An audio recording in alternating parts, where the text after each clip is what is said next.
grab your coffee, get jacked up. I'm Jamie Taylor with another installment of the Little Rock Block Talk, and I'm here this morning with Lauren Ramsey from our very own Arkansas Children's Hospital, which I think is nationwide, like the most amazing, right?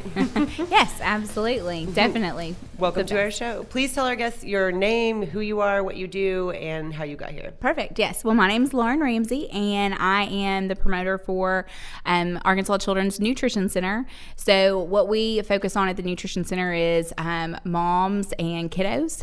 We're actually one of only 6 USDA research facilities in the United States. Wow. So that makes what we do on our campus extremely unique, especially very unique opportunity for our community, but just kind of builds the campus to be a little bit more unique than what you even thought it was. I mean, of course, Arkansas Children's Hospital, everyone knows that name. They know, I mean, through the state, like we provide the best care for the kiddos in the state, and it's just continuing to branch out with all the extra clinics and different hospital locations that they're able to extend through the network, which is phenomenal. But here in Little Rock, this, as being there on campus, gives just that little bit more opportunity that for our community to be a part of research that's going to change guidelines and regulations throughout the state, throughout the nation, because we're a USDA funded research facility. Well, that's really exciting. So a lot of times you find that people who are passionate about what they love, which I can immediately tell you are, is they got there somehow through personal experience or through knowing someone that struggled with something that made them want to solve a problem. And so how exactly did you become the promoter of this program, or how did you discover the program and then decide to promote it? Yeah, so actually I'm pregnant right now with my second son. And my first experience of being pregnant was when I was 25 years old. And unfortunately, I didn't really know as much as what, of course, I thought I knew at that time. I thought 25-year-olds knew everything. Right. I thought I knew everything then too. But so just through my experience of being pregnant then, and just the more that I advanced my education, like I got my master's in health science. And so I just kind of like continued my path because I wasn't exactly sure. I still don't know what I want to be when I grow up, but right now I feel like I'm on a good trail. Yeah, adorable mom, amazing promoter, beautiful woman. Check. Well, so just add some more goals. Thank you. And so really I was working at Children's in an administrative position in a clinic, and I loved it, but it was because I knew the value that it was bringing to the community. But at the same time too, I struggled with really finding like, is this what makes me happy? And then, so I was kind of looking around, and then little did I was even working there 4 years before I realized that the Nutrition Center was on our campus, and this was something that we did. And so I was like, wait, what? Yeah, so, where did this come from? Yeah, so we work with pregnant moms. The West Wing. Right. It's down the way. Yeah, it's 15 Children's Way. So it's not even in the main hospital. I mean, but I knew we had a research institute, but I didn't know that this was a branch of it. And when I found out what the programs were, because it's all based on nutrition, physical activity, growth and development. And so they do that. They study that with enrolling pregnant moms and learning about growth and development early stages, like one of our expecting study, which I'm actually a participant of. Like I enrolled at 12 weeks. Wow. And the research study doesn't end until baby turns 2. So they're really looking at the early stages of pregnancy and just that growth and development and how nutrition and physical activity can help improve that growth and development. So it's really, really neat what we're looking at. So like full disclosure, I just got like total goosebumps because so we met in a group called Women Influencers Arkansas, and we sort of connected on a level of like, hey, I think you're amazing. I think you're amazing too. Let's be friends. Yes. Which is an incredible group to do, to visit if that's what you want to do. But absolutely. What's interesting about this is that I was sort of inspired by the fact that you work for the Arkansas Children's Hospital, just because it's something even in my own family. We've had premature babies. We've had a lot of things. We've been in and out of that hospital a lot, and we have a lot of love for it, and we appreciate it. But when I found out that this is what you were doing, it meant a lot to me because this is the biggest struggle that we have in the state, because we're one of the most obese states in the nation. Yes. We struggle with that. Although we're very heavy in agriculture, we grow a lot of natural food. So we're one of the most high with food insecurities as well. Yeah. So isn't it crazy to think that this program is right here under our nose? Right here. So that's what we're doing here, is exposing this to the community and trying to find as many people as we can to enroll and get excited about it, right? So are there limits to the program, and how do you get involved? And right. So currently right now we only have 4 actively enrolling studies, but like this time last year we had like 10 or 12. So it just kind of depends on how the years go and how the projects, how quickly we can close enrollment on projects. And each study is a different, like, is part different of, requirements, different eligibility. Absolutely. So, and some are just based on, like we have studies that are just for pregnant moms, and then we have studies that are kid based. And so it could be different ages. Right now, the 4 we have is we have the one pregnancy study for moms that are less than 12 weeks along. And then we have 2 baby studies. One focuses on breastfeeding and one focuses on formula-fed babies. And then we've got one that's for 9 and 10-year-olds. It's all about brain development and how nutrition affects like learning and retention in 9 and 10-year-olds. So it's a span. So there's always something different. And then, but like I said, last year we were running 4 different pregnancy studies at the same time, which was crazy. Everyone was in a different mood at the same time. This one went into labor. Yes, it was a lot.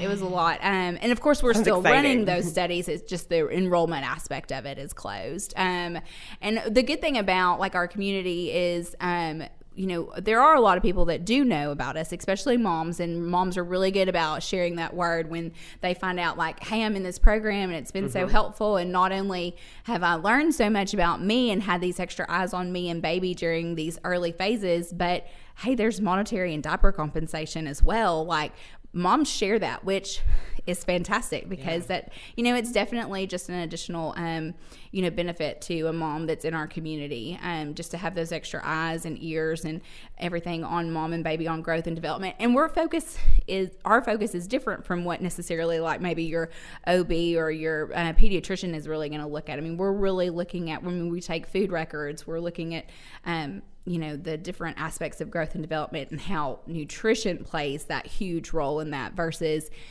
okay, yeah, your growth chart looks good. Let's get your, these next set of shots kind of type thing. It's just different. And so it's nice to be able to have, those different eyes and ears on you during pregnancy and growth and development. Yeah, it feels like a collaborative approach because where your OB focuses on you as a female, your pediatrician focuses on your child as a child. And really this feels like a collaborative sort of approach on how does nutrition play into this whole entire process. And I love that. So I watched a documentary recently. It was, I'm not even going to give the name of it because I can't remember, but it was, and then I'm going to say, but it moved me. Yeah. But it did. It was a movie about nutrition, and it was a documentary on Netflix that talked about all the different foods that we eat. And so like what shocked and appalled me, and I eat pretty naturally because of a, kind of weight loss thing I went through, and felt like that was the best way for me to be able to process food. It just seemed to work for me, gave me energy. But, I have an 11-year-old son. He likes easy food options. Right. When I watched that movie, I found out that a majority of what we buy in the grocery store is not exactly what I would call beneficial to our health as humans and for our babies. So do you address some of that in this program, and do moms kind of get an understanding of other options besides the easier to grab ones when they're pregnant? And yes, absolutely. So we look at food records, and what we do is we always make sure that our moms understand that we are not judging them in any shape, form, or fashion. We want them to be honest with us. We want them to be open. And if they have questions, like, we're going to help them. We have a couple of hormonal. Don't you dare judge this donut. Like, we are not judging you. Oh, well, hey, I mean, like, oh, trust me, I'm pregnant myself now. And I'm like, just keep on walking. Don't even look at my plate, Yes, that's exactly. So, but I think it's all about just giving those moms that opportunity to express and ask those questions. And we're not in a clinical, setting where we're going to rush them through or make them feel like, because sometimes in your doctor's office, that waiting room is full, and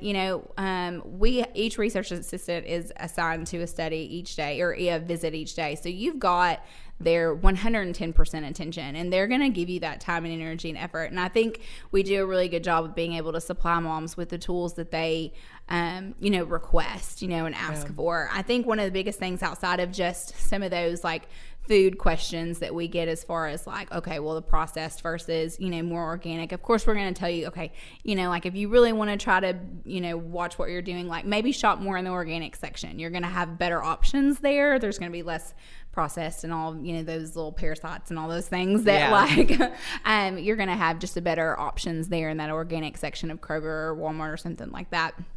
But we also, of course, because probably 85% of what we who we deal with are pregnant mamas, is the postpartum depression and just kind of like that people don't understand what that is or what that looks like. And I hadn't thought about that. It's correlation to nutrition. What a great idea. Yeah. Sorry, that excited me. Like, because that is a big, huge deal. It's and it's huge. not talked about because it's such a stigma. There's such a stigma around it. Moms just think like, oh, I'm supposed to be so happy and I'm supposed to, I've got this new little bundle of joy. And who isn't? But at the same time, too, postpartum depression is a real thing. And you don't need to be ashamed of it. Like, talk to us about it. And we've helped a lot of moms kind of get through that. I think that's probably one of my favorite things is I get participant testimonials from different moms. And one of the last ones that we ran in one of our newsletters was one of our moms that just really sang the praises of the research assistants and how they helped her get through that postpartum depression, but not just feel like I'm a bad mom because I'm struggling with this or I'm having depression. Like, no, you're not. You're not alone either. And that's, I think, one of the biggest, strongest things that we can say to our moms is you are not alone if you're having trouble getting your picky child to eat. Mine's 8. Now, he's the exact same way. He doesn't want to eat anything that's good for him. He wants whatever is like quick and easy and like. I want Chick-fil-A and Fortnite. That's all. Leave me alone. Exactly. Like Chick-fil-A or Sonic. Yep. Those are my son's favorites. I'm like, no, we can't. Like, okay, Chick-fil-A maybe, but like I'll give in there. Yeah, exactly. We all give in for Chick-fil-A. Right. Who doesn't? And so, it just gives them that opportunity to express those questions and talk to somebody that puts them in a different environment where they're more comfortable. You're not alone with your postpartum depression. You're not alone if you're struggling to breastfeed. You're not alone if you feel guilty because you're now formula feeding instead of breastfeeding. Like, you're not alone, and we're here for you. We want to support you and give you the resources that we have, and we can give you additional resources that are outside of our center. But it's just really, it's more than just research. It really is. If I get pregnant after this episode to try the center, it's going to be really funny. No, because the study has to fit you specifically. But what's funny is I got that I really feel inspired by what you do. And I know we've known each other for a little while, but I haven't really had a chance to talk this in depth with you about it. Yeah. And it's so inspiring because, gosh, like, I think I just related to having postpartum depression. Like, that is something when you have created this life, like, what a blessing it is to be a mom. But what a stress it really truly is on you. And emotionally, it's like there's all this laughter and kind of joking around the emotions that come with being pregnant. Like, don't touch my plate. But also, don't touch my feelings. Don't touch me. Like, exactly. There's a lot of things. And so that felt really good to hear the stigma kind of removed and just say it out loud that, like, women do have postpartum depression. Yes. They also have regular depression. And then they have other mental health issues. Perceived stress. We look at everything. And now they're pregnant. Right. Absolutely. So it's just kind of like, it's like an onion, you just keep peeling back. I mean, there's just so many layers to what, a mom goes through even before being pregnant, versus being pregnant and then what she's experiencing once this, beautiful gift of life is in her arms. There's just so much. And we want our moms to know that we're there for them. Like, we want to help in any way that we can, and we want to assist in any way we can. So whenever you started doing this and you fell in love with your job and you decided, like, this is what I'm going to do with my life, and then you got pregnant and you got to actually take part in the study, like, how has that changed your view about what you do? Because you already believed in it, right? And you're already out there talking about it. Right. But now you're in it. Like, what is it like? It's definitely, I feel like it's changed my perspective, but not, just because I was so excited about what we do and what we offer that, like, I've always obviously believed in the program, but now that I'm in it and I'm kind of getting to see that other side of, like, I'm sitting on the other side of the table when a research assistant is going over this kind of type stuff, and it's just really it just shows me that, like, what I've been doing for the last 3+ years is the right fit. It's, you know what I mean? It's I'm where I need to be as far as being able to share information with our community. And even if you don't aren't eligible for one of the studies, there's still information and ways to get information from us, as far as, like, following us on Facebook. And we put all kinds of content out there about past research that has been, like, completed. Once they get all the data and everything, we put content on our website all the time because we want to share this information. We're not getting the research and then hiding it from the world. Like, obviously, guess what we know, right? And so we can share with our community, which is really special. And so just being a participant just kind of opens my eyes in a different way to it as well. And it's kind of like, and there were a couple of things that I thought were harder than what they really were, like, especially in the expecting study. There's the huge piece of it is physical activity. And it's like, comparing moms that, are mostly sedentary versus like having them come in and start working out during pregnancy. And so, I am actually in the control group. I didn't get the workout group, which I was pretty upset about, but, you're like, I needed that personal trainer. Right. I want that. I would need that. But actually, I've ended up being kind of like, so I was really sick through the first trimester. So I kind of was like, okay, it all happens for a reason. Yeah. But, it's just, I think, so I lost my train of thought. Physical activity. The physical activity. So there's always a fitness things that you test. thought were harder. Yes. Yes. The things that I thought were harder were like the fitness test and things like that I was always like, okay, and I would kind of like you can do it, girl. But I was like, now that when I give people tours, I'm like, this is really fine. You're going to be, it's really not as bad as it sounds. Like, it probably looks worse and sounds worse than what it really is. And so actually doing that and participating, I was like, oh, well, yeah. So, but then I still try to explain it the same way, because I just don't want people to, then get on there and be like, oh, Lauren said it was going to be so easy, and this was not easy. It's a challenge, and so right? It's still a challenge. It is a challenge. It's set up to be that way. I mean, it's set up for us to, figure out where those moms are physically, but at the same time, too, taking into consideration that mama is pregnant and everything. And so we definitely watch that, monitor that.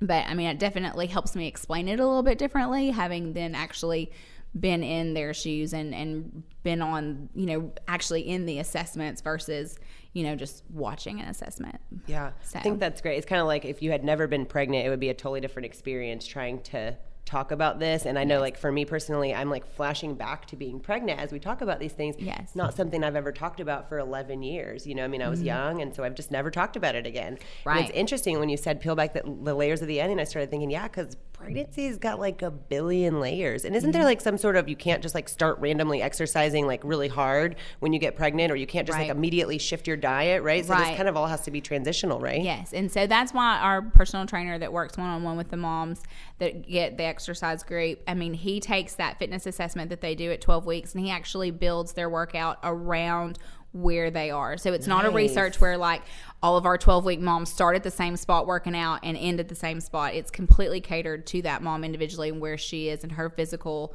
journey and her health. And so all the workouts start out at low intensity and at about 30 minutes a day, or well, not a day, but we encourage them to get 3 workouts a week. And so about 30 minutes, low intensity. And then over several weeks, we gradually build that intensity to a moderate intensity. And also they're working out at about 45 minutes a day, 3 times a week.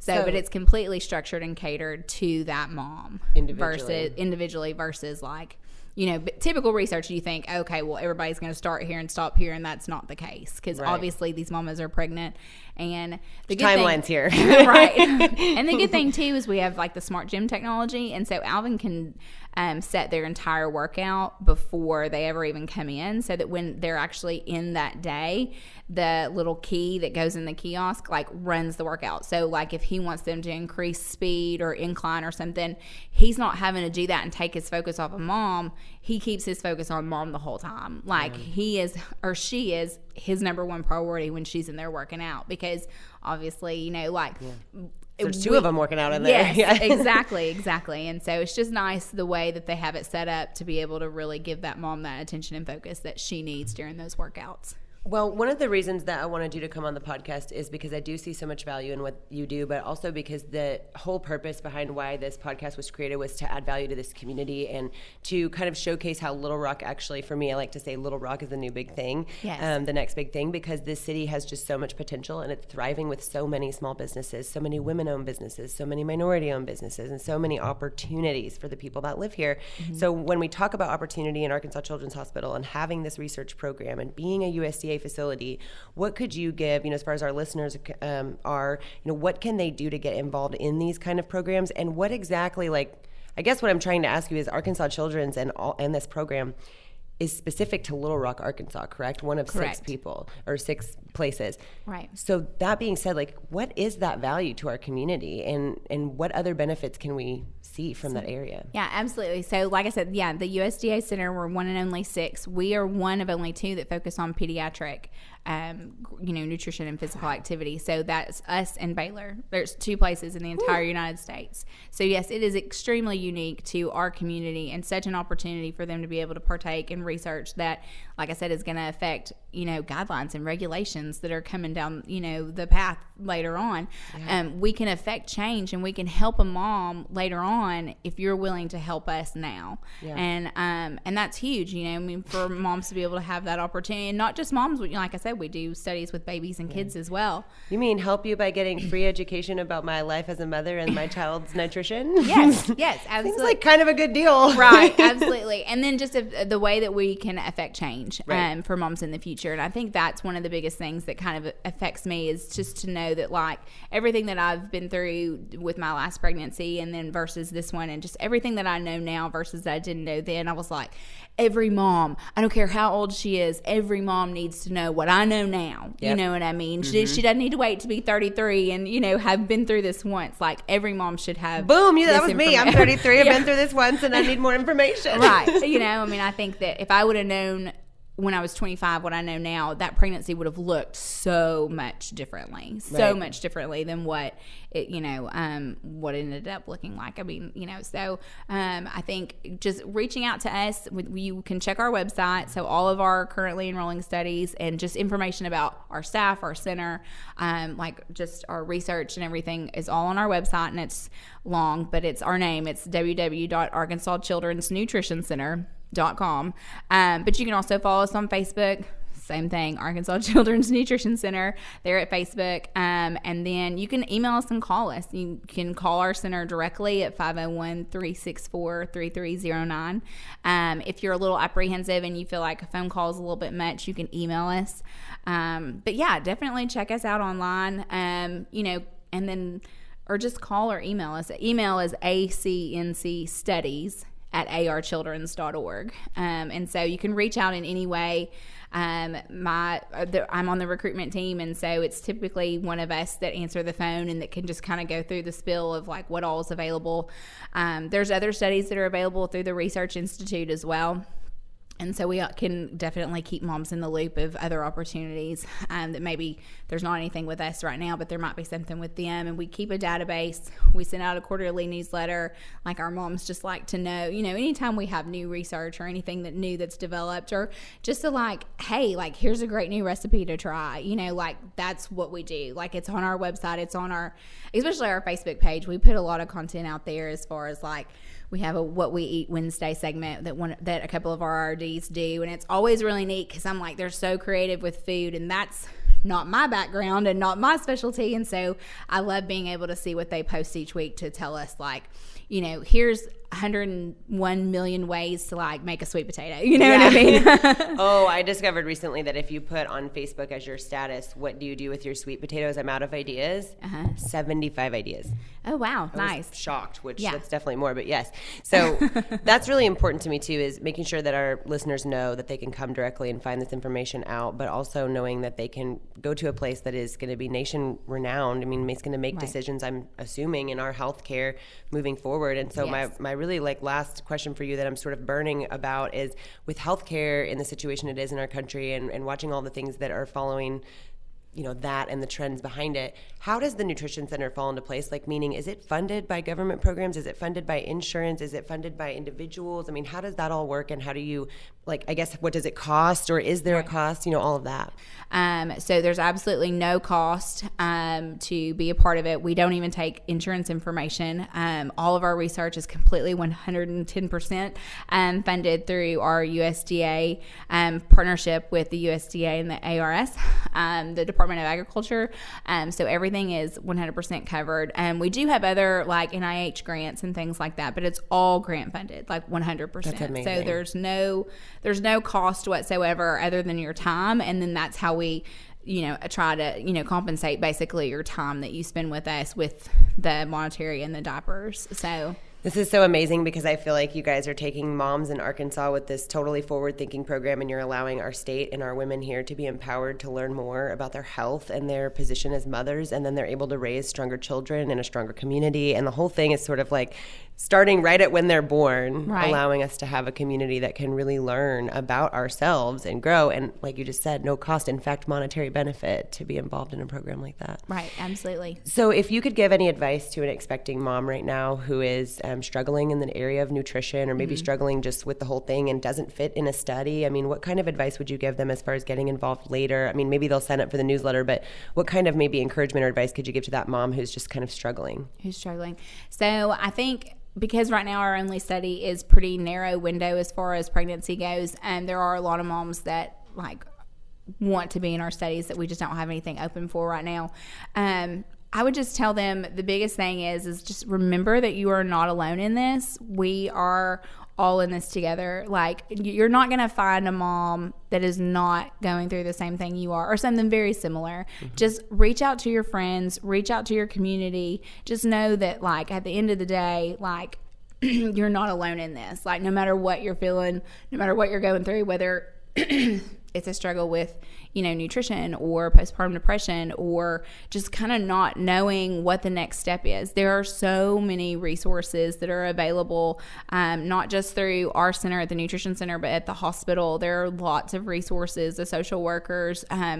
There's just so much information out there that we can get you with the right person that's going to be able to give you the information that you need. Do not just recluse to yourself, be brave, speak up, ask the questions that you feel are appropriate, and let us help you find the right connection and the right resource for you. I love that. That is a really strong message. And you heard that from Lauren Ramsey herself. So you guys need to reach out to Lauren. I know on Facebook you are a part of that Women Influencers Arkansas group that we mentioned. Yes. And if you're a female and you are a local business owner, or just even a resident of the community that needs strong friendships with women who are strong, that is where I met Lauren. And just this whole conversation has inspired me to want to go out and find all of the pregnant ladies that I can and say, hey, there might be a study later. Also, you should get involved. And I'm just really honored to have a member of Arkansas Children's Hospital even be here, because that is a huge statement in this state to have a hospital like that. I thank them for the things that they've done for my family, the premature babies we've had. I mean, we had a baby that was born at 21 weeks, and It was incredibly difficult, traumatic time for our family. Yes. And Arkansas Children's just, smooth sailing, and she is fantastic. Fine and productive, and that's what we're there for. Perfect. That's what we're there for. Thank you for the lives you save and the lives you change. We're so thankful to have you on the podcast. Absolutely. Thank you so much for having me today. All right, Block Talk, we're out.